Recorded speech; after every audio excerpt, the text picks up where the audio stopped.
Hello my friends, Anna is here, and today I want to talk to you on our yet another money date about transitioning careers and how can you actually prepare better this time around, because I know many of you have been through different various transitions as far as changing jobs, getting degrees, starting new positions, quitting jobs, opening new businesses, selling businesses, and so forth.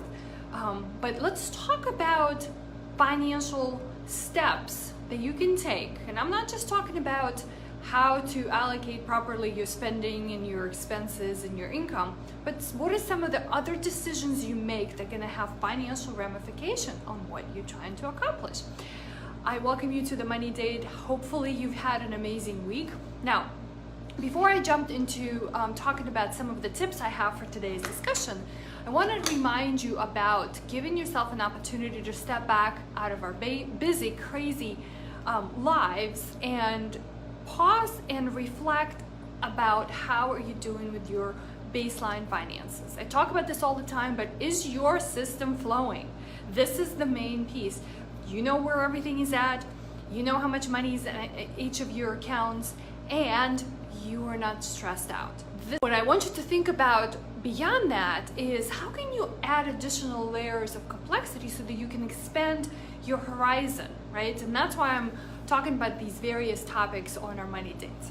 So thinking about career transitions and how can you prepare, I want you to think about I guess the very first step that everybody jumps to right away, and it's not just about career transitions, it's about also maybe you want to start a business, right? You've developed enough skills in your experience and you're ready to do something on your own. So the big question, right, and I mean by that is how long it's going to take until you aren't going to have enough money to allow you to get on this venture.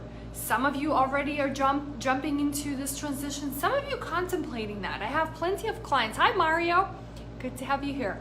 I have plenty of clients who go through this. Almost everybody starts with, okay, how is this gonna impact my bottom line financially? But you know what?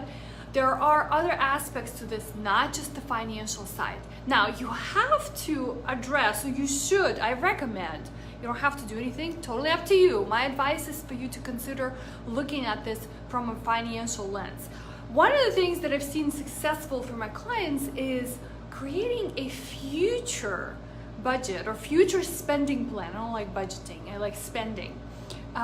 Just like many of you. So creating a future spending plan. So in considering this transition, what is it gonna look like when you actually do it? So if you build that business and it's gonna take you 3, 5, 10 years, right, of possibly not making money, what kind of impact is gonna make in your overall financial life?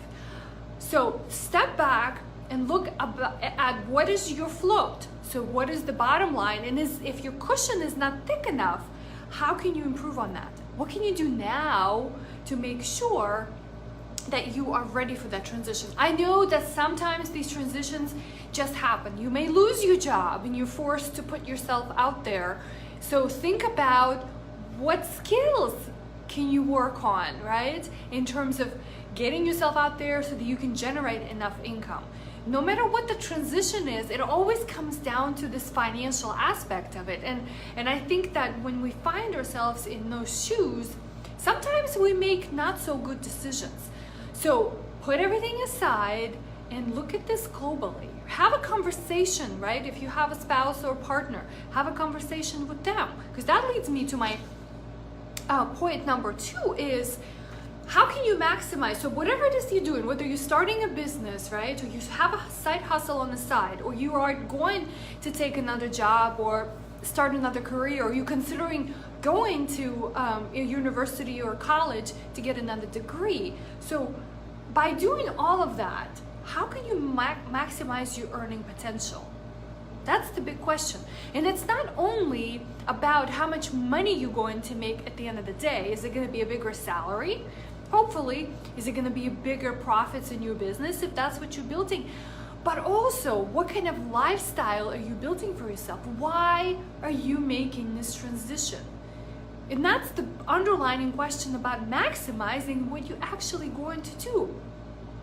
So are you gonna forego a certain amount of benefits? Because this is what, when you switch jobs from one company to another, it's probably easier to assess, okay, I'm giving up this set of benefits, the health insurance, the retirement plan, and so much vacation for taking this offer here, what gives me stock options, participation in a retirement plan, flexible work hours, all of that. But when you look at this globally and you say, all right, here are my life goals, here's what I really want to accomplish, how does that fit into what I'm trying to do, right? Because we just addressed in the point number one, we just addressed the first important piece is the financial, right? Your bottom line, your baseline, to make sure that you can continue operating.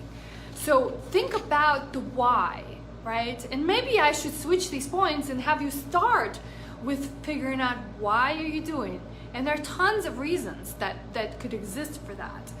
And the last piece is decide if all of this pain and struggle that you're gonna go through, and granted, it's not gonna be easy, and it shouldn't be easy. Don't look for opportunities that are easy, because the ones that are easy are not gonna be rewarding and satisfying, because the game, my friends, is the journey, right? Yes, it's a destination that you're gonna get to. It's the next opportunity you're seeking, right?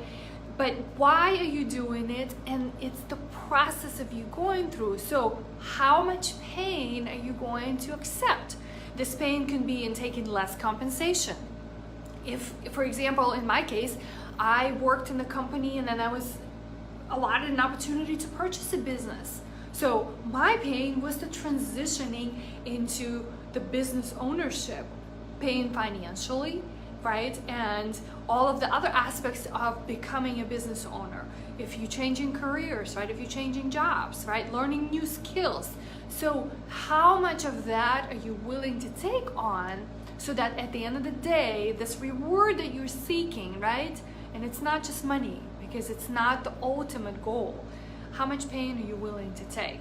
I want you to think about that. Don't just dive into something without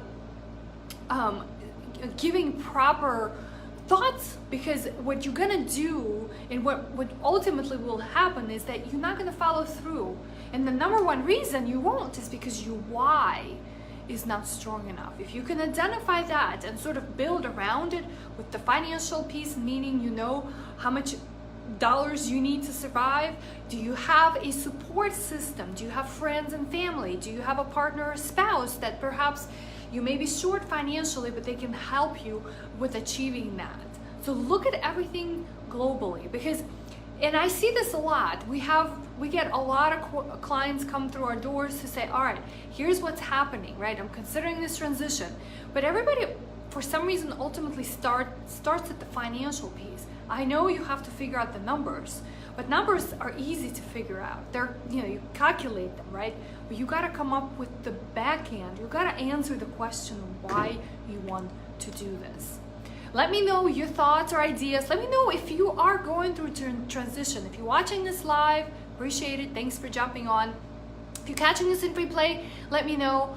I would love to see what you are doing in today's environment to transition yourself to the next level, and how are you dealing with aspects of figuring out your actual why. I was listening to a podcast earlier today, and I kind of wanted to wrap this idea, and reading a book, it's kind of like coming at me from all different directions, this notion about figuring out the essence and the core, and really answering the question of why. Because when the times get rough, and when it's difficult, when there's pressure, the only thing that's gonna hold you afloat is that reason, right? That idea, that goal, that vision that you've sold to yourself. So sell yourself on that why. Everything else will fall into place. Thanks for hopping on, and don't forget to give yourself an opportunity to have a money date with your own finances. And let me know if you have any questions. Thanks for tuning in.